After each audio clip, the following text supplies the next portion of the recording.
Bien, mis hermanos, este mensaje que estaremos abordando hoy en esta hora es más bien es informativo, es doctrinal, es en cierto sentido, pero más aquello nos va a traer luz y entendimiento a cosas que hoy en la actualidad traen mucha confusión a la iglesia actual. Esta mañana hablaremos acerca de la confirmación de su palabra, así que por razones pertinentes al tema, dividiremos este mensaje en dos partes.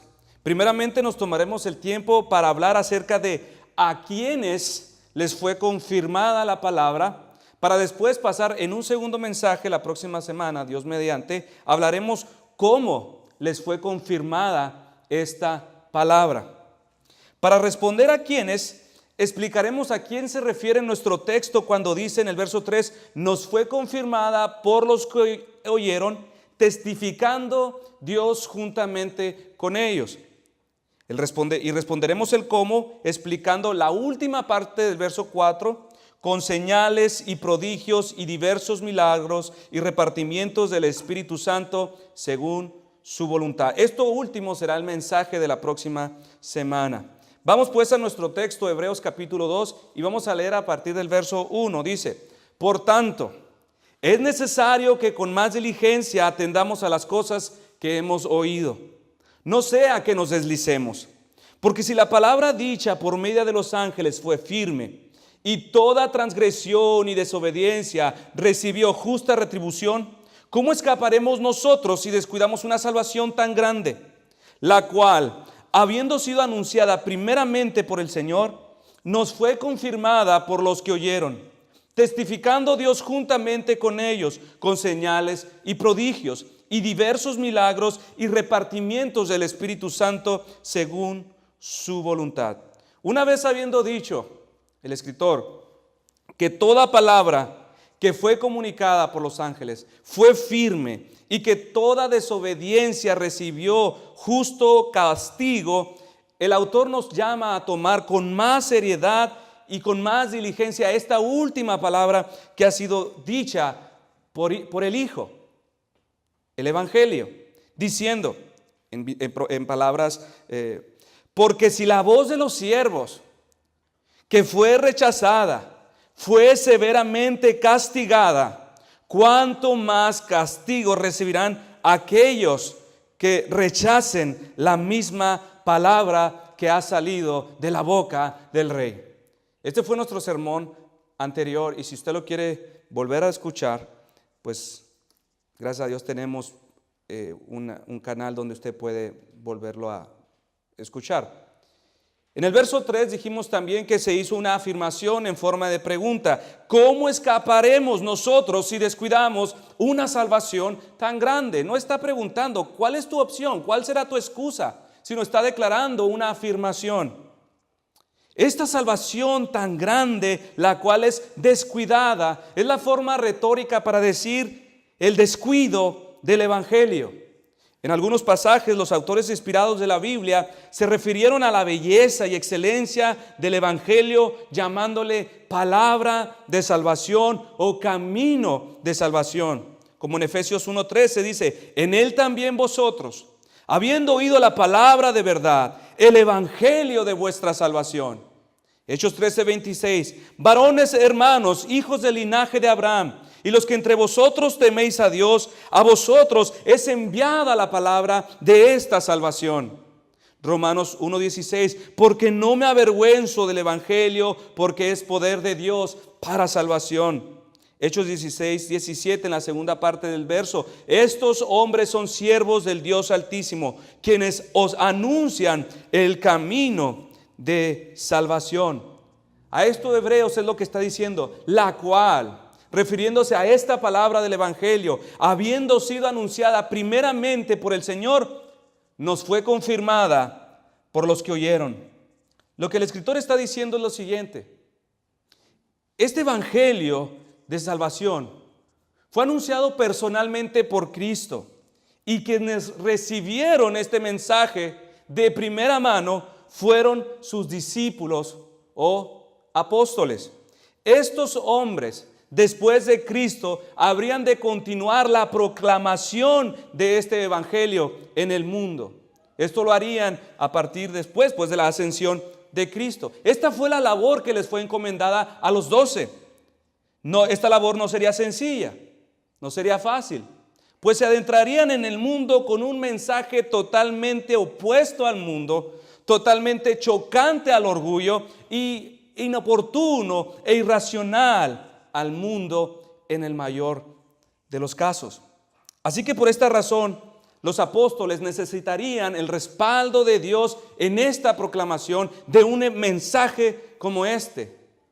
Dicho de otra manera, necesitarían la confirmación de que el mensaje que predican es fiel y verdadero. Ahora, Jesucristo no necesita ninguna confirmación. Él es llamado en Apocalipsis 3:14 el testigo fiel y verdadero. ¿Qué es lo que necesita ser confirmado? Solamente necesita ser confirmado aquello que puede ser alterado, que en un momento puede caerse, aquello que puede expirar o vencerse, aquellas cosas que de las cuales no tenemos seguridad porque pueden cambiar. Estas cosas son las que necesitan ser confirmadas. Ahora, esto no se refiere al Evangelio, no se refiere a la palabra del Señor, porque Mateo 24:35 dice: el cielo y la tierra pasarán, pero mis palabras no pasarán. ¿En qué sentido, pues, son dichas estas palabras? Será confirmada. En el sentido que sería confiada en manos de hombres. He aquí el asunto del problema. Este precioso tesoro de su palabra sería confiado a hombres vasos de barro, como lo explican las cartas. Ahora, nosotros estamos conscientes de nuestra corrupción humana y no nos fiamos de nadie, mis hermanos. Es por esto que al momento de nosotros hacer un acuerdo, usamos contratos, necesitamos testigos, necesitamos firmas, garantías, necesitamos tener la seguridad de que no nos expondremos al riesgo de la mentira, fraude o extorsión natural de los hombres. Solo así podré ceder mi confianza. Cuando nosotros sabemos que estamos tratando con hombres y mujeres como usted y yo, sabemos que necesitamos algo a cambio para ceder nuestra confianza, para ceder nuestra confianza. Entonces, es bajo estos términos humanos que el Señor Jesús entrega a hombres su evangelio. Vaya a Hebreos, por favor, capítulo 6, en su Biblia. Hebreos 6:17 dice: por lo cual, queriendo Dios mostrar más abundantemente a los herederos de la promesa la inmutabilidad de su consejo, interpuso juramento. En este sentido es como Dios entrega este precioso mensaje. Y Él igual se rebaja a las condiciones de los hombres e interpone un juramento, como si Él necesitase jurar, como si Él necesitase firmar un acuerdo con nosotros. Entre nosotros lo hacemos, porque somos hombres mentirosos, pecadores, corruptos. Pablo hizo lo mismo. En algunas cartas Pablo confirmó sus palabras por medio de nombrar a otros como testigos. Esto lo hizo al principio de los versos de 1 y 2 de Corintios, Timoteo, Tesalonicenses, Filipenses y Gálatas. Así que el Señor, teniendo en mente que muchos recibirían el evangelio sin haberlo escuchado desde su misma boca, sino de estos 12, quienes no son más que hombres sujetos a pasiones tales como usted y como yo, serían quienes proclamarían y darían a conocer el evangelio. Dice nuestro texto: nos fue confirmada por los que oyeron. Esta confirmación a la que se refiere nuestro texto se limita solamente a los apóstoles. Estos son quienes personalmente le conocieron, quienes vieron sus obras, fueron personalmente enseñados por el Señor de una manera especial. Fueron testigos de la resurrección y al ser enviados y empoderados por el Espíritu Santo, fueron respaldados de una manera extraordinaria para confirmar el mensaje de los evangelios. Ahora, la Biblia nos enseña que los apóstoles hablaron con entendimiento, con pruebas irrefutables. Todos ellos hablaron lo mismo, fueron testigos oculares del Señor y testigos de primera mano desde cualquier ángulo que ellos abordaran algún asunto, una controversia. Todos ellos hablaban lo mismo. Todos ellos hablaron una misma cosa, no había contradicción entre ellos. La palabra apóstol significa uno que es enviado por otros. El oficio, el de apóstol, ya que lo vamos mencionando, fue en el pasado un oficio extraordinario. Tenía un propósito definido a una época de la iglesia. Ellos pusieron el fundamento sobre el cual todos, hasta el día de hoy, edificaremos. Fueron además dotados con ciertos privilegios. Privilegios que les distinguirían de cualquier otro ministro. Llámesele pastor, maestro, misionero, evangelista. Mencionaremos algunos de estos privilegios. Y debemos notar algo, mis hermanos.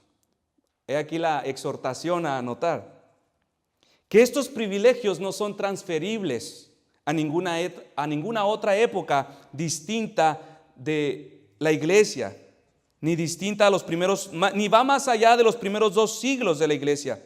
Estos privilegios no son, ni fueron dados a ningún otro ministro aparte de los apóstoles. Repito, llámesele pastor, maestro, evangelista.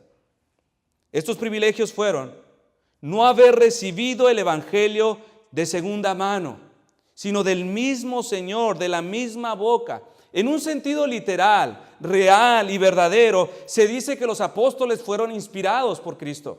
Y es en un sentido real. Pablo dice acerca de su apostolado en Gálatas 1:12: pues yo ni lo recibí, ni lo aprendí de hombre alguno, sino de la misma revelación de Jesucristo. Si en la actualidad, mis hermanos, existe un autonombrado apóstol, por allí abriendo cielos y atando demonios y haciendo caer oro, debe de afirmar este privilegio. ¿Qué es lo que estoy diciendo? Que el primer encuentro que él tuvo con el evangelio no debió haber sido de parte de su abuelita, no debió haber sido de parte de su tía, de su mamá o de la maestra de escuela dominical. Debió haber sido de la misma boca del Señor Jesucristo, Cristo hombre, para ser contado como igual a los apóstoles de la Biblia. Ahora, también otro de los privilegios, mis hermanos, exclusivos a los apóstoles, que eran la exclusividad de aquellos que fueron dotados como apóstoles, tenían la autoridad del poder de Dios para confirmar sus doctrinas por medio de milagros. Agrego, infalibles. Milagros infalibles, milagros que no fallan, que son reales. Mateo 10:1 dice: entonces, llamando a sus 12 discípulos, les dio autoridad sobre los espíritus inmundos para que los echasen fuera y para sanar toda enfermedad y toda dolencia. Según los apóstoles, viesen pertinente ejercer esta autoridad. Ahora, los apóstoles no iban, bueno, es que tú tienes que tener fe, por eso el milagro no fue efectivo. No, tenían autoridad de sanar a los hombres. En Hechos 2:43 dice: y sobrevino temor a toda persona, y muchas maravillas y señales eran hechas por los apóstoles. Hechos 5:12: y por la mano de los apóstoles se hacían muchas señales y prodigios en el pueblo, y estaban todos unánimes en el pórtico de Salomón. Ahora, otro de los privilegios de los apóstoles era que ellos eran constantemente asistidos por Dios. Juan 16:12-13 dice: aún tengo muchas cosas que deciros, pero ahora no lo podéis sobrellevar. Pero cuando venga el Espíritu de verdad, Él os guiará a toda la verdad, porque no hablará por su propia cuenta, sino que hablará todo lo que oyere y os hará saber las cosas que habrán de venir. Algunos de ellos también hablaron como profetas, anunciando cosas venideras, y se cumplieron. Hechos 5:17-20. Entonces, levantándose el sumo sacerdote y todos los que estaban con él, esto es, la secta de los saduceos, se llenaron de celos, porque todo el pueblo iba detrás de los apóstoles, maravillados de sus milagros y doctrina. Y echaron mano a los apóstoles y los pusieron en la cárcel pública. Mas un ángel del Señor, abriendo de noche las puertas de la cárcel y sacándolos, dijo: id, y puestos en pie en el templo, anunciad al pueblo todas las palabras de esta vida. Eran constantemente asistidos de una manera sobrenatural. También tenían la autoridad para dar el Espíritu Santo. Hechos 8:17. Entonces les imponían las manos y recibían el Espíritu Santo. Tenían también poder para entender y hablar todo tipo de lengua o idioma conocido. No balbuceos ni tarareos, sino idiomas conocidos. Hechos 2:11. Y hecho este estruendo, se juntó la multitud y estaban confusos porque cada uno les oía hablar en su propia lengua. Y estaban atónitos y maravillados diciendo, mirad, ¿no son galileos todos estos que hablan? ¿Cómo pues les oímos nosotros hablar cada uno en nuestra propia lengua en que hemos nacido? Partos, medos, alemitas y los que habitamos en Mesopotamia, en Judea, en Capadocia, en el Ponto y en Asia, en Frigia y en Panfilia, en Egipto y en las regiones de África más allá de Cirene, y romanos aquí residentes, tanto judíos como prosélitos, cretenses y árabes, todos les oímos hablar en nuestras lenguas las maravillas de Dios. Esto es el Evangelio. Este era el propósito por el cual hablaron en un idioma conocido, para anunciar las maravillas de Dios. Tenían también autoridad para ejecutar juicios sobre los hombres que de alguna manera comprometiera la obra del Evangelio. Hechos 5, del 5 al 12. Pero cierto hombre llamado Ananías, con Zafira, su mujer vendió una heredad y sustrajo el precio, sabiéndolo también su mujer. Y trayendo solo una parte, la puso a los pies de los apóstoles. Y dijo Pedro, Ananías, ¿por qué llenó Satanás tu corazón para que mintieses al Espíritu Santo y sustrajeses del precio de la heredad? Reteniéndola, ¿no se te quedaba a ti, y vendida no estaba en tu poder? ¿Por qué pusiste esto en tu corazón? No has mentido a los hombres, sino a Dios. Al oír Ananías estas palabras, cayó y expiró, y vino un gran temor sobre todos los que lo oyeron. Y levantándose los jóvenes, lo envolvieron y sacándolo, lo sepultaron. Pasando un lapso como de 3 horas, sucedió que entró su mujer, no sabiendo lo que había acontecido. Entonces Pedro le dijo, dime, ¿vendiste en tanto la heredad? Y ella dijo, sí, en tanto.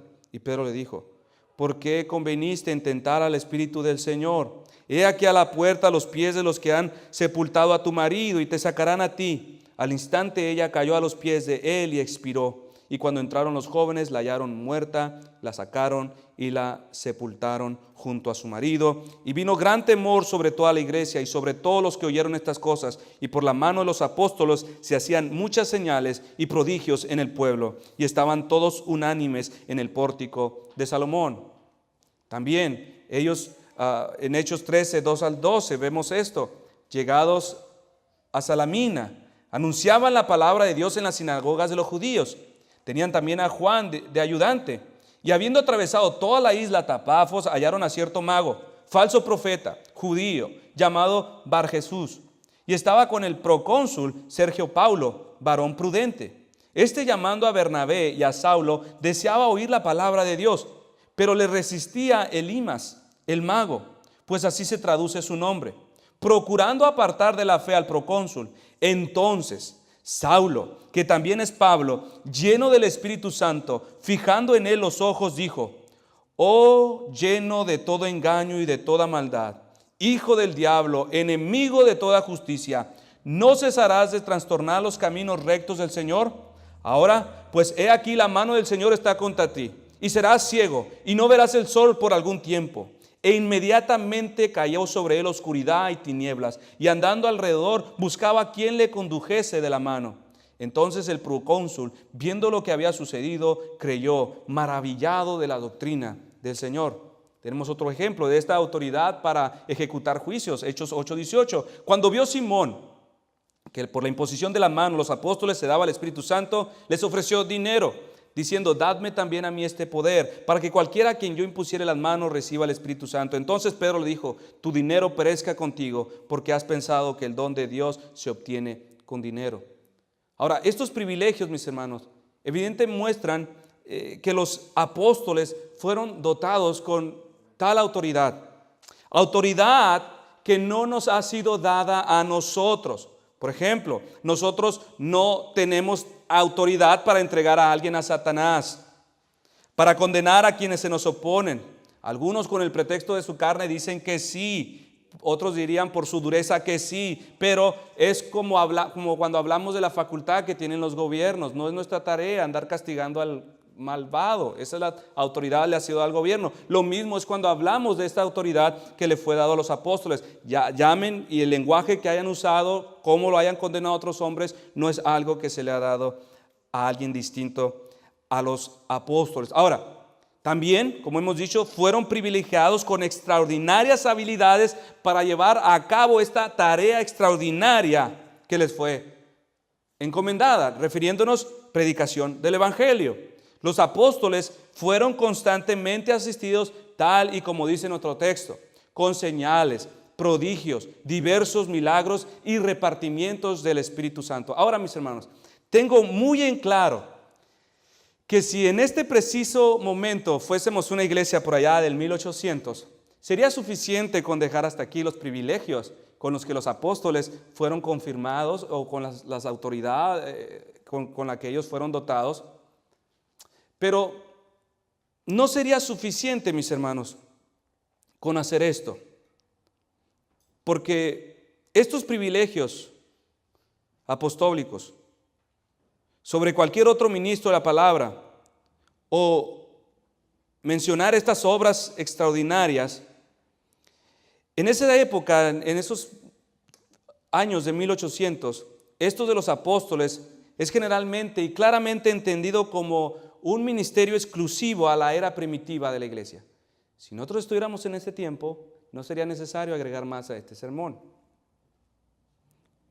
La iglesia primitiva, a alturas de los 1800, entendía en los términos del apóstol Pablo, estos términos arquitectónicos, que los apóstoles fueron los cimientos del edificio, donde todos los demás somos ladrillos que edificamos sobre lo que ya está edificado, sobre el cimiento que los apóstoles colaron. Y repito, pero no estamos en 1800. La iglesia de 1800, la falsa ordenación de papas por sucesión apostólica que se remota desde Pedro en las iglesias católicas, entre los cristianos de 1800 no era una amenaza interna, sino algo que confrontaban externamente. Así que todo este asunto de apóstoles en la iglesia católica era claramente entendido como parte de las obras de Satanás y las herejías del momento. Y ellos las abordaban desde una manera externa, pero no como un movimiento interno dentro de las iglesias cristianas. Y repito, si estuviésemos en ese tiempo, hasta aquí no sería suficiente. Pero estamos en el 2008 y muchas cosas hoy nos confunden en nuestra mente. Y estoy seguro que la pregunta que salta a nuestras mentes mientras tocamos este tema, y debido a todo este resurgimiento de nuevos apóstoles, es: ¿hay apóstoles en nuestros días? Nos preguntaríamos quizás. Por supuesto que dirían algunos, claro que sí. Y otros dirían, por supuesto que no. Entonces, ¿cuál es la respuesta? Mis hermanos, si Lutero y Calvino, los grandes reformadores que se levantaron en contra de este sistema autocrático de apóstoles y papas de Roma, vieran que son ahora los herederos protestantes de las reformas quienes han regresado atrás de donde salieron y que son ahora los evangélicos los principales impulsores de este movimiento hereje nombrando apóstoles o apóstolas, sufrirían gran dolor si vieran que de donde sacaron a la iglesia y el precio que pagaron por llegar a ese punto, ahora es la misma iglesia evangélica la que quiere regresar de donde fueron sacados.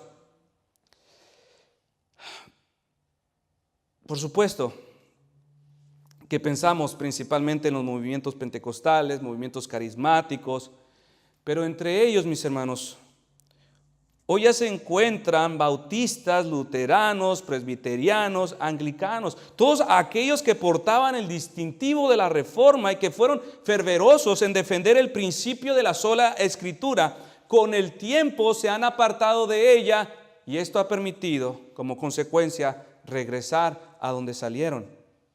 Y es por esta razón, mis hermanos, que tenemos ese distintivo de reformados allá afuera. Bautista, primera iglesia bautista reformada. Porque ahora ser bautista no significa nada. Antes teníamos el honor de ser reconocidos, los bautistas, como esa congregación más centrada en las Escrituras, más celosos en defender el principio de la sola Escritura. Pero hoy los tiempos han cambiado. Hoy muchos bautistas son una mezcla de todo, no saben lo que creen o lo que creían los bautistas en el pasado. Que si pudiéramos tomar a esas congregaciones y llevarlas y viajar en el tiempo y sentarlas en una congregación bautista y exponerlos a la predicación que allí se predica, mis hermanos, estoy seguro que muchas de estas congregaciones se escandalizarían de su doctrina. Sus enseñanzas les parecerían herejías y se espantarían. ¿Por qué? Porque se han apartado demasiado de las Escrituras y han aceptado la mentira como verdad. Y la verdad les asusta y les parece herejía. Fue por eso también, precisamente, mis hermanos, que vimos también la necesidad de ser una iglesia confesional. Si alguien tiene una inquietud acerca de qué esto significa, puede acercarse al pastor, a mí, y con mucho gusto le explicamos. Nos apegamos a una confesión doctrinal, y esto como un medio de preservación de las doctrinas bíblicas en un tiempo lleno de confusión y de ideologías humanistas. Ahora, eso no significa que rechazamos la Biblia como algunos con malicia o ignorancia han afirmado, sino es agradecer a Dios los dones que Dios ha dado a su iglesia, los buenos maestros y teólogos que fueron dados en la historia. Estos teólogos que son dignos el día de hoy de ser escuchados y de aprender de ellos. Hay una frase muy bien dicha, la cual cito, dice: si es bíblico, no es nuevo. ¿Ok? No es nuevo. Cualquier cosa que usted aprende aquí en este lugar, puede consultarlo, mis hermanos, en libros de 1600, en 1700 y remontarse aún más atrás, antes de la perversión de las doctrinas cuando entra Roma. Pero si es bíblico, no es nuevo. Si es nuevo, no es bíblico. Entonces, ¿cómo es que llegamos a esto nuevo que estamos mencionando, refiriéndonos a nuevos apóstoles, las cuales no encuentra en la historia de la iglesia? Agnes Osman identifica el año de 1901 como el año que marca la aparición del movimiento pentecostal, cuando Agnes Osman supuestamente habló en lenguas durante una reunión en Kansas. Mas fue en el año 2001, un siglo después, al año que representa algo mucho más grande, al punto que algunos líderes carismáticos afirman que el año 2001 marca el comienzo de la segunda era apostólica. Primera, los apóstoles de Cristo, en el 2001, la segunda era apostólica. Según dijo Peter Wagner, estamos viendo el cambio más radical en la forma de hacer iglesia desde la Reforma de 1517. Wagner se ha encargado de promover el oficio apostólico, afirmando que el apostolado no fue solo un fenómeno de los primeros 2 siglos de la historia de la iglesia, sino que también está funcionando hoy. Esto lo hizo saber después de que en 1995 2 profetisas le declararon que recibió la unción apostólica. Así que Wagner comenzó a dirigir la recién formada Coalición Internacional de Apóstoles en el 2002, con él como apóstol presidente, hasta el 2009, cuando cambió su título a apóstol emérito, un grado más arriba que los apóstoles. Ahora, como dato curioso que usted debe saber, el apostolado moderno es como un club donde se pagan cuotas económicas para conservar la vigencia de su membresía apostólica. En sus inicios, los nuevos apóstoles que se unían pagaban una membresía de $69 mensuales, o podían gozar del beneficio de tarifas anuales por $450.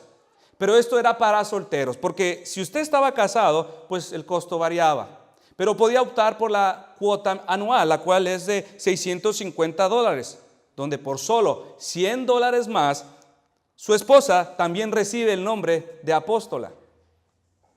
Este movimiento apostólico, mis hermanos, del 2001 para acá, se ha extendido tan rápido que ya existe la Coalición Internacional Mexicana de Apóstoles. Ahora usted, mis hermanos y hermanas que se consideran bautistas reformados, usted puede ser un apóstol reformado. Si usted solamente necesita una tarjeta de crédito o una tarjeta de débito y está listo el requisito. Mensualmente se le quitará su deducción automáticamente y usted recibirá su certificado que lo nombra apóstol o apóstola. Es todo el requisito, tener una tarjeta de crédito. Ahora, es típico, mis hermanos, que en estas agrupaciones se crea que el Espíritu Santo está en contra de la misma revelación de las Escrituras. Pues, por una parte, sabemos que por la inspiración del Espíritu Santo fue la palabra escrita.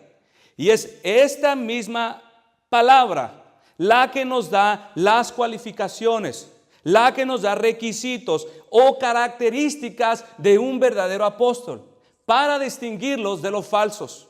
Y ahorita las mencionaremos en un momento. El Espíritu Santo a través de la Biblia nos dejó escritas claras instrucciones para guardarnos de falsos apóstoles que vendrían después de estos 12. Pero de acuerdo a estos grupos, ellos dicen, ¿saben? Dice el Espíritu que siempre no, que sí hay. Porque de repente estos grupos están restaurando los 5 ministerios de Efesios 4:11, para referirnos a apóstoles y profetas, porque los otros que se mencionan en este pasaje son los que bíblicamente sí podemos comprobar su continuidad, refiriéndonos a evangelistas, pastores y maestros. Pero apóstoles y profetas se han incluido en el paquete. Ahora, mis hermanos, esta autonombrada nueva reforma apostólica es verdaderamente un fraude. Es increíble que entre estos grupos que se autodenominan cristianos, una de las características que le distinguen, y no solo a sus líderes, sino aún a aquellos fervorosos miembros que defienden lo que ellos creen, primero existe una ignorancia bíblica y principalmente de sus dirigentes. Ellos enseñan cosas que la Biblia expresamente niega, claramente niega. Una sed de poder y prosperidad. Sus dirigentes son considerados los ungidos, los intocables, infalibles e irreprensibles. Y qué casualidad que son los únicos que prosperan, tal y como los papas de allá que enfrentaron los reformadores. También les distingue una arrogancia en contra de la verdad y desprecio por llamar a lo malo malo y a lo bueno bueno. Estos grupos tienen una tendencia pluralista. ¿Qué significa ser pluralista? Que todo es verdad. No necesita ser filtrado por las Escrituras. Si usted dice que Dios le dijo que me diera $300, o más bien que a mí me dijo que usted me diera $300, usted no puede decir que no. Usted no puede negar que esta revelación es genuina. Si alguno de ustedes le dice, ¿sabe qué? Dios me dijo que me casara con su hija. Usted no puede decirle que no. No puede contradecirlo.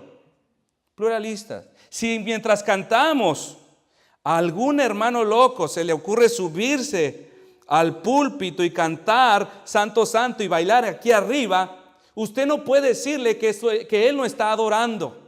Porque a Dios, a él le reveló que se subiera al púlpito a moverse. Cada quien crea lo que quiera creer y debe ser respetado y nadie debe de ser juzgado. Porque entonces tenemos un espíritu de fariseísmo, un espíritu de mente cerrada, legalista, que estorba el fluir del Espíritu Santo. Sin embargo, aun cuando esta era apostólica le han llamado nuevo, no tiene nada de nuevo, mis hermanos. No es la primera vez que hombres hambrientos de poder, con deseo de crearse un propio nombre y adjudicarse cierta supremacía entre los apóstoles de Cristo, han salido por el mundo a engañar multitudes. En los tiempos del Nuevo Testamento, Pablo tuvo que lidiar con algunos de ellos. De hecho, les denunció como obreros mentirosos. Él dijo en 2 Corintios 11, del 13 al 14, porque estos son falsos apóstoles, obreros fraudulentos que se disfrazan como apóstoles de Cristo. Y no es maravilla, porque el mismo Satanás se disfraza como ángel de luz. En la Edad Media, mis hermanos, el papado católico romano se convirtió en un sistema autocrático, corrupto, abusivo y totalitario. Reclamaba autoridad apostólica, haciéndose a sí mismo intocables. Y no solo eso, prometiendo, como hemos explicado en ocasiones anteriores, prometiendo perdón de pecado, liberación del purgatorio a cambio del pago de indulgencias, a cambio de una buena remuneración. Lo mismo sucede en la actualidad. Estos ungidos no pueden ser reprimidos, pues es equivalente a tocar al ungido del Señor. Condicionan la sanidad y la gracia del perdón en base a pactos. No le llaman indulgencias, se llaman pactos económicos. Usted suelte dinero y su milagro vendrá. El tamaño del milagro que quiere, pues también el tamaño de su aportación. Entonces, de la misma manera, mis hermanos, no es nada nuevo. Ya existían los métodos simplemente con una envoltura distinta.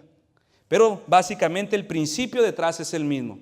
Ahora, tampoco es nuevo porque Joseph Smith, el líder de los mormones, había dicho ser un profeta antes que ellos, en el año de 1829, quien dijo que restauró la era apostólica después de haberse perdido tal oficio por las guerras, transformaciones sociales. Y desde ese tiempo, sus seguidores, este güerito y este morenito, afirmaron que esta autoridad u oficio apostólico es transmitida en sucesión hasta el día de hoy. Entonces, por lo tanto, es incorrecto llamarle nueva reforma apostólica, porque no es nueva. Desde que murió Juan, se han levantado nuevos apóstoles. Los papas, por allá de 1400, 1300, se autonombraron apóstoles. En 1800, Joseph Smith se llamó apóstol a sí mismo. Y tampoco, mis hermanos, puede llamarse reforma, porque si hay algo que distingue a la reforma, es su principio de sola escritura, cosa que está ausente en estos grupos. Ahora, existe una tendencia en estos grupos, me refiero a no centrarse en las escrituras. Wagner, después de definir el espíritu de la religión como demoníaco, argumentó que esto, o sea, un espíritu religioso, es lo que hace que algunos pastores no se centren en lo que el Espíritu está diciendo en el tiempo presente, sino en lo que el Espíritu dijo en el tiempo pasado, o sea, en la Biblia. En otras palabras, Wagner está diciendo, los religiosos son los que miran solamente a las escrituras de la época pasada. Él dice que estos se encuentran bajo influencia demoníaca y estorban el fluir del Espíritu, quien quiere hacer cosas grandes en los ministerios de nuestro tiempo. El apóstol Maldonado dijo algo muy similar. Este es el principio detrás de ellos. Él hizo algo muy sutil, una invitación muy sutil a los que estaban ahí congregados. Escuche. Dijo él, escuche esto. Usted tiene dos opciones: vivir por principio o vivir por su voz. Vivir por principio es vivir por lo que Dios dijo, y eso está correcto. Es agarrar los principios de Dios y aplicarlos, el sembrar, el ofrendar, el recibir. Todos los principios de Dios por lo que Dios dijo. Pero el que vive por el oír la voz de Dios, no vive por lo que Dios dijo, sino por lo que Dios está diciendo. ¿Cuál es la invitación a la multitud allí congregada? Hermanos, si exhortándoles continuamente, ustedes deben de estudiar las Escrituras y sumándole a esto juicios de parte de Dios, la iglesia del Señor no lee las Escrituras, tiene problemas para estudiar. Ahora imagínese que le dice, tienes otra opción. Puedes vivir bajo este principio de oír la voz de Dios escrita o escucharla directamente, cosa que es totalmente nuevo. Entonces ellos tienen la opción de no hacerlo. ¿Y cuál sería la tendencia, mis hermanos, natural? Pues no hacerlo, no leer las Escrituras. Ahora, ¿por qué tal invitación tan sutil? Los reformadores, mis hermanos, se habrían burlado de estos fraudulentos apóstoles. Y con razón, porque el principio de la sola Escritura no deja lugar para las imaginaciones e inventos e imaginaciones de los hombres. No es extraño entonces concluir por qué en estos grupos existe un mayor reconocimiento al Dios me dijo por encima al que Dios, la Biblia dice. Hay un mayor reconocimiento, hay una mayor aceptación al Dios me dijo que a la Biblia dice o la palabra de Dios dice. El desprecio por el principio de la sola escritura entre estos grupos es evidente y es por obvias razones. Sus imaginaciones, sus ilusiones no son confirmadas por la Biblia. Esto fue, mis hermanos, por lo que lucharon los reformadores. El pueblo sometido bajo la opresión católica necesitaba conocer la palabra. Es por eso que muchos movimientos pre-reforma vinieron antes que Martín Lutero, refiriéndonos a Juan Hus, a Savonarola en Italia, a Wycliffe en Inglaterra. Uno de los deseos de los reformadores era que cada individuo tuviera una Biblia en su casa, en sus manos, donde cada uno de ellos fuera responsable delante de Dios sin la mediación de un sacerdote, sino directamente con su Dios por medio del filtro de las Escrituras. Este fue su deseo. William Tyndale dijo a un clérigo que se le oponía: si Dios me otorga vida, dentro de poco haré que el niño que guía el arado sepa más Biblia que el Papa. Esa es la simiente de la reforma, ¿no? Esa es la semilla, esa es la esencia donde los reformadores, donde la protesta agarró fuerza. En este principio volvamos a las Escrituras. Los papas y obispos católicos decían que los escritos no eran para el pueblo, sino solo para una élite especial de sacerdotes. En este caso, solo ellos.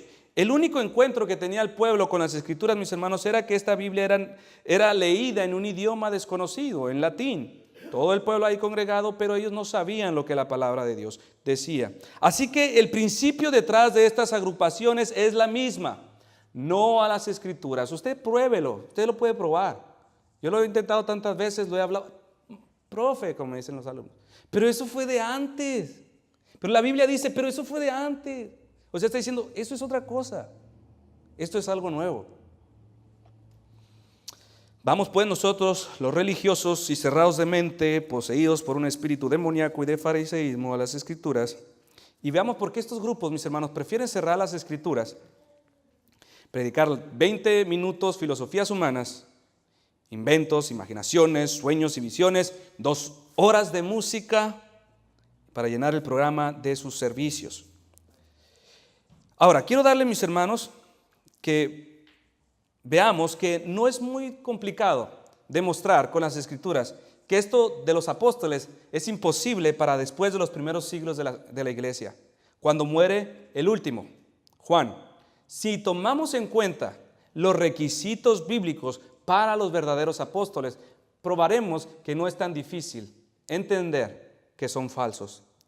Los que afirman los 5 ministerios de Efesios 4:11 hacen iglesia sobre la premisa de que todo lo que sucedió en la iglesia primitiva debe esperarse y experimentarse el día de hoy. Ellos dicen, Efesios, leo la palabra, dice: y él mismo constituyó a unos apóstoles, a otros profetas, a otros evangelistas, a otros pastores y maestros, a fin de perfeccionar a los santos para la obra del ministerio, para la edificación del cuerpo de Cristo, hasta que todos lleguemos a la unidad de la fe y del conocimiento del Hijo de Dios, a un varón perfecto, a la medida de la estatura de la plenitud de Cristo. Ellos entienden en base a este texto, mis hermanos, que el Nuevo Testamento no es un registro de lo que ocurrió en una generación pasada, sino un modelo de lo que debe suceder en cada generación hasta que Jesús venga. Ahora, no estamos en desacuerdo en que todo en esta afirmación, que los relatos deben suceder. Estamos negando que esto lo han llevado hasta el extremo, al punto de sostener que esto incluye apóstoles y profetas. No es nuestro texto, pero a grandes rasgos, mis hermanos, el contexto de lo que está hablando Efesios 4:11 está hablando de la edificación. Si usted lee su contexto, está refiriéndose a la edificación de la iglesia, no a la continuidad de los ministerios. Pero si aún así no nos parece del todo, tenemos otros textos que nos darán luz para discernir qué ministerios califican para su continuidad en la edificación de la iglesia. Si observamos los criterios, cualificaciones o requisitos bíblicos para los apóstoles, hace que sea imposible cualquier ordenación de un nuevo apóstol en nuestros tiempos y en cualquier tiempo. Me refiero también a partir del segundo inmediato, cuando el apóstol Juan muere, como el último apóstol con vida. Veamos estos requisitos, mis hermanos. Por eso digo, es importante que apunten. 1. El apóstol tenía que ser un testigo ocular de Cristo antes de su resurrección y después de su resurrección. El nombramiento de un nuevo apóstol, dijeron ellos al reemplazar a Judas, en Hechos 1, 21 al 23, es necesario, este es el requisito, pues que de entre estos hombres que han estado juntos con nosotros todo el tiempo que el Señor Jesús entraba y salía entre nosotros, comenzando desde el bautismo de Juan hasta el día en que entre nosotros fue recibido arriba, uno se ha hecho testigo con nosotros de su resurrección. Y señalaron a dos, a José, llamado Barsabás, que tenía por sobrenombre Justo, y a Matías. En Hechos 10, 39 al 41.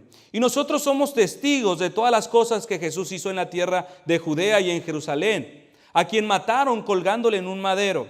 A este levantó Dios al tercer día e hizo que se manifestase no a todo el pueblo, sino a los testigos que Dios había ordenado de antemano, a nosotros que comimos y bebimos con él después que resucitó de los muertos. Así que como requisito indispensable era haber conocido a Cristo mucho antes de su muerte y de su resurrección. Por lo tanto, cualquier encuentro que alguien tuviera con Cristo hoy sería después de su resurrección, y más bien no después de su resurrección, después de su ascensión. Entonces, la misma Escritura nos marca pautas que hace imposible nuevos apóstoles en nuestra era. El apóstol tenía que ser nombrado personalmente por el Señor Jesucristo. Marcos 3, 14 al 15. Y estableció a 12 para que estuviesen con él y para enviarlos a predicar y que tuviesen autoridad para sanar enfermedades y para echar fuera demonios. Lucas 6, 13. Y cuando era de día, llamó a sus discípulos y escogió a 12 de ellos, los cuales también llamó apóstoles. En Hechos 1, 2 y pasamos al 24 también, hasta el día en que fue recibido arriba, después de haber dado mandamiento por el Espíritu Santo a los apóstoles que él había escogido. En la sucesión de Judas, al que lo entregó, dijo, y orando dijeron, tú, Señor, que conoces los corazones de todos estos que cumplen con los requisitos, muestra cuál de estos dos has escogido. En Hechos 10, 41, y nosotros somos testigos de todas las cosas que Jesús hizo en la tierra de Judea y en Jerusalén, a quien mataron colgándole en un madero. A este levantó Dios al tercer día e hizo que se manifestase, no a todo el pueblo, sino a los testigos que Dios había ordenado de antemano, a nosotros que comimos y bebimos con él, después que resucitó de los muertos. En Gálatas 1:1 dice Pablo, apóstol, no de hombres ni por hombre, sino por Jesucristo y por Dios el Padre que lo resucitó de los muertos. Si aún esto no nos es suficiente, también tenemos otro requisito. El apóstol, mis hermanos, tenía que autenticar su designación apostólica con señales y milagros infalibles. Mateo 10:11. Entonces, llamando a sus 12 discípulos, les dio autoridad sobre los espíritus inmundos para que los echasen fuera y para sanar toda enfermedad y toda dolencia. Hechos 2:43. Y sobrevino temor a toda persona, y muchas maravillas y señales eran hechas por los apóstoles. Y por la mano de los apóstoles, Hechos 5:12, se hacían muchas señales y prodigios en el pueblo, y estaban todos unánimes en el pórtico de Salomón. Hechos 8:14. Cuando los apóstoles que estaban en Jerusalén oyeron que Samaria había recibido la palabra de Dios, enviaron allá a Pedro y a Juan, los cuales, habiendo venido, oraron por ellos para que recibiesen el Espíritu Santo. 2 Corintios 12:12. Con todo, las señales de apóstol han sido hechas entre vosotros en toda paciencia por señales, prodigios y milagros. Obedeciendo a esto, mis hermanos, muchos en su intento de autentificar su apostolado, como dije, Otro requisito era que hay que autentificar su designación apostólica con señales y milagros infalibles. ¿Okay? Esta es la palabra clave, infalibles. Otros, con este intento de autentificar su apostolado en esta era, después de profetizar error tras error, después de declarar cosas que nunca se cumplieron y después de prometer cosas que nunca vinieron, apelan al relato de Hechos 21:10. Hechos 21:10, donde aparece Agabo, quien se presenta como profeta de Dios, diciendo que a Pablo lo encarcelarían los judíos y lo entregarían a los gentiles. Y por el relato de Hechos, mis hermanos, sabemos que no fueron los judíos, sino los romanos quienes lo encarcelaron. Y ellos dicen, ¿ven que un profeta puede ser falible? Lo que está hablando aquí este profeta está hablando de la mente intelectual, de la incitación detrás. Sería lo mismo cuando Pedro dijo a los judíos congregados en Pentecostés, en Hechos 2, varones israelitas, varones judíos, oíd estas palabras, Jesús Nazareno, varón aprobado por Dios entre vosotros, con las maravillas y prodigios y señales que Dios hizo entre vosotros por medio de él, como vosotros mismos sabéis, a este, entregado por el determinado consejo y anticipado conocimiento de Dios, prendiste, mataste por manos de inicuos, crucificándole. Esto se lo dice a los judíos. ¿Fueron los judíos los que lo arrestaron, lo crucificaron? No, fueron los romanos. Repito, detrás de ellos estaba la incitación de los judíos y en ambas partes es el mismo lenguaje. Entonces, mis hermanos, así los contorsionistas de la Biblia y promotores de estos movimientos afirman que los profetas o apóstoles pueden ser falibles. Ahora, quizás alguno, mientras mencionamos estas cualificaciones, estos requisitos apostólicos, se pregunte, ¿qué del apóstol Pablo? Él no comió con el Señor, no estuvo presente en el bautismo de Juan, no caminó con los 12 después de su resurrección de Cristo, no estuvo en el aposento alto cuando el Señor se apareció, ni fue uno de los 500 testigos que vieron al Señor resucitado. De hecho, su encuentro con Cristo no fue después de su resurrección, sino después de su ascensión, y ocurrió mientras él perseguía a la iglesia de Cristo en Damasco. Cuando el apóstol Pablo defendía su nombramiento de apóstol, menciona un requisito: no soy apóstol, no soy libre, no he visto a Jesús el Señor nuestro, repito, no resucitado, sino aún después de su, sí resucitado, pero después de su ascensión. No sois vosotros mi obra. Y con esto en mente, algunos argumentan que pueden participar de este oficio, el de apóstol, tal y como Pablo, quien tuvo un ordenamiento inusual, un ordenamiento extraordinario y diferente al de los otros apóstoles. Con esto ellos dicen, el Señor Jesús me habló tal y como a Pablo y me ha nombrado apóstol.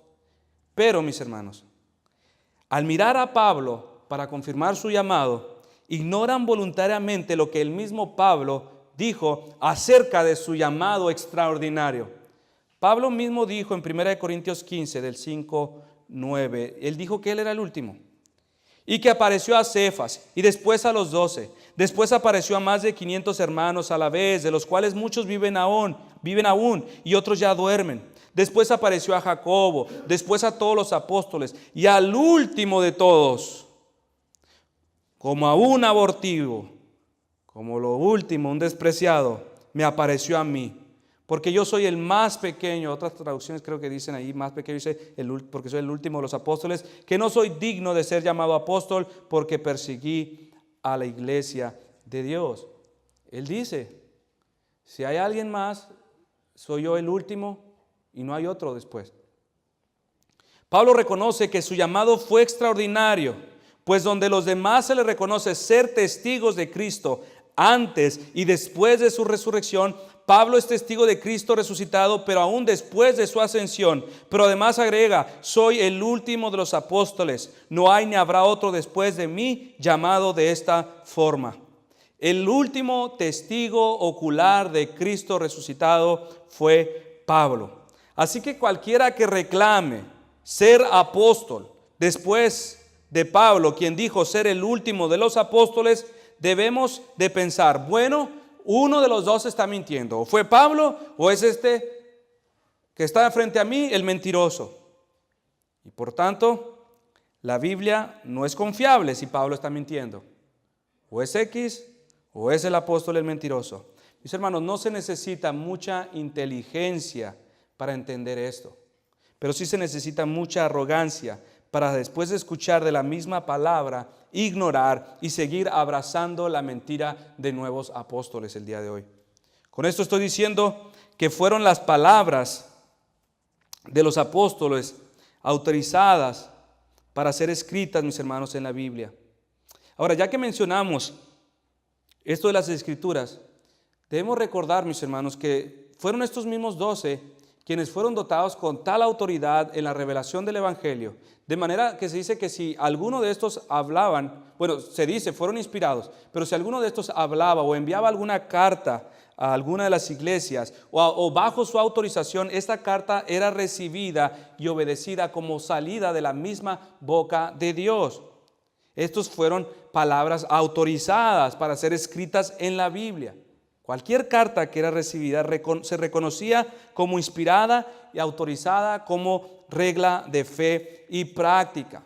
Esto nos debe llevar a otra pregunta con respecto a los apóstoles modernos. Si en realidad ellos son apóstoles, ¿qué les impide que agreguen más cartas a la Biblia? Pero si por otro lado no están dispuestos a hacerlos, o no están seguros si deberían de hacerlo, ¿dónde queda pues la legitimidad de su apostolado? A Juan se le concedió escuchar el último mensaje de Cristo. Antes de cerrarse las Escrituras, el canon de la Escritura, Juan escribió a las 7 iglesias. Porque después de esto, Cristo ya no hablaría más. Y fue allí en la isla de Patmos donde Juan, el último apóstol con vida, escribe Apocalipsis. Uno de los cambios más importantes, mis hermanos, que todo cristiano verdadero debe reconocer, es que cuando el último de los apóstoles murió, fue porque el Señor mismo había dado ya la última letra de las Escrituras y se cerró y no siguió más allá de la era de los primeros apóstoles, siendo Pablo el último en ser nombrado y Juan el último apóstol en morir. Lo que nosotros tenemos en nuestras manos, mis hermanos, es el testimonio de los apóstoles quienes hablaron siendo inspirados. Y como el mismo apóstol Pablo explicó en Efesios 2:20, siendo ellos mismos el fundamento sobre el cual la iglesia edificaría después de esto. Pretender que tenemos nuevos apóstoles en la actualidad destruye el significado de este pasaje, mis hermanos. Esto implicaría una reubicación en lo ya edificado de nuevos fundamentos. Y por último, algo muy importante, cuando los apóstoles dieron instrucciones para el futuro de la iglesia, ¿cómo es que ellos instrujeron a la iglesia? Ellos dieron instrucciones a la iglesia de cómo debería ser organizada y no sugirieron jamás que fueran designados o nombrados nuevos apóstoles. En lugar de ellos, siempre hablaron de nuevos pastores, nuevos ancianos y nuevos diáconos.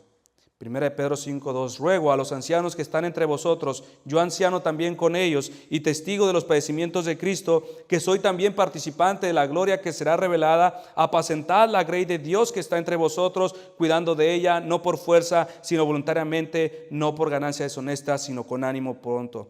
Tito 1:5, por esta causa te dejé en Creta, para que corrigieses lo deficiente y establecieses ancianos en cada ciudad, así como yo te mandé.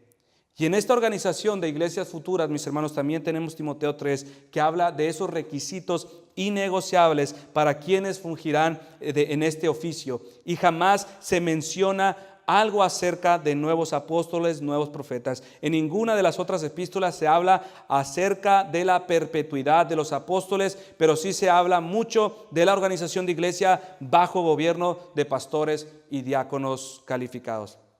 Y podemos tomar otro argumento. Los apóstoles no solamente tuvieron una posición de autoridad en la historia del pasado, mis hermanos, en la iglesia histórica, sino también tienen un lugar de honor único en la eternidad.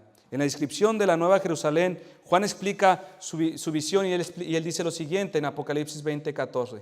Y el muro de la ciudad tenía 12 cimientos y sobre ellos los 12 nombres de los 12 apóstoles del Cordero. La coalición Internacional de Apóstoles afirma que pocos años después del 2001, ellos ya habían nombrado más de 500 apóstoles de diferentes categorías, lineales, verticales, o como ellos les llaman, o como podemos llamarle apóstoles premium, según sea la aportación, será su dignidad. Los que aportan más dólares, por supuesto, o apóstolas. Estos tienen su nombre escritos aquí, no aparecen, pero ellos dicen seguramente estar en un lugar más digno. Entonces, mis hermanos, esta palabra del Evangelio que nos fue anunciada primeramente por el Señor, nos fue confirmada por los que oyeron. Estos fueron los apóstoles.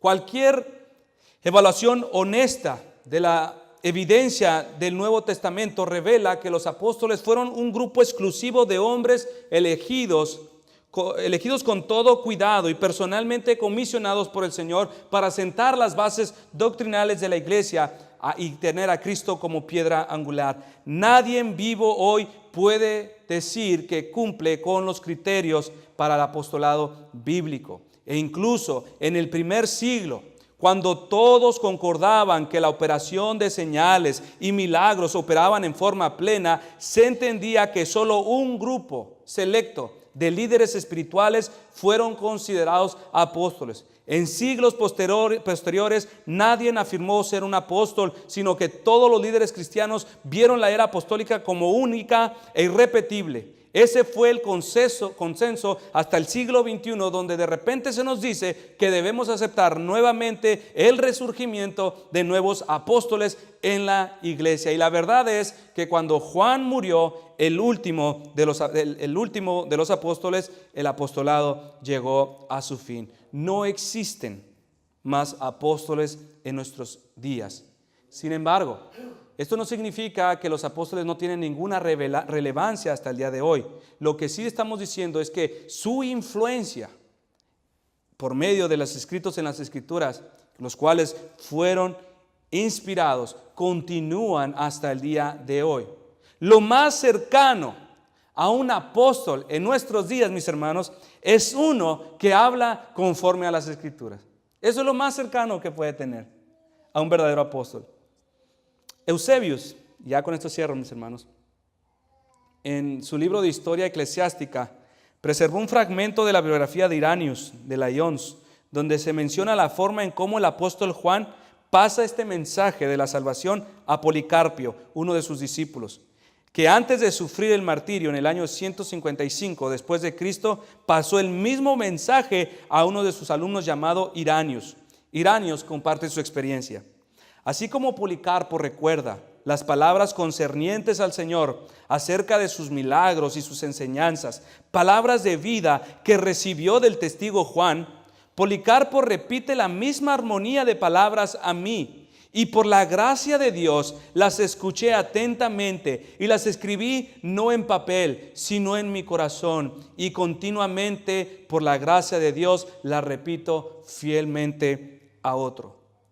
Mis hermanos, es el modelo de la verdadera predicación de hoy en día.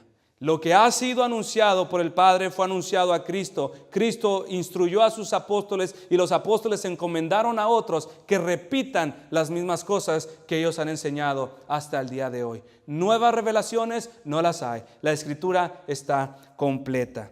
Esto, mis hermanos, por la gracia de Dios, es el patrón y modelo que queremos repetir en nuestra congregación. Por esto y mucho más que nos ha sido dado, mis hermanos, demos gracias a nuestro bendito y amado Dios que nos ha preservado en su verdad. Oremos.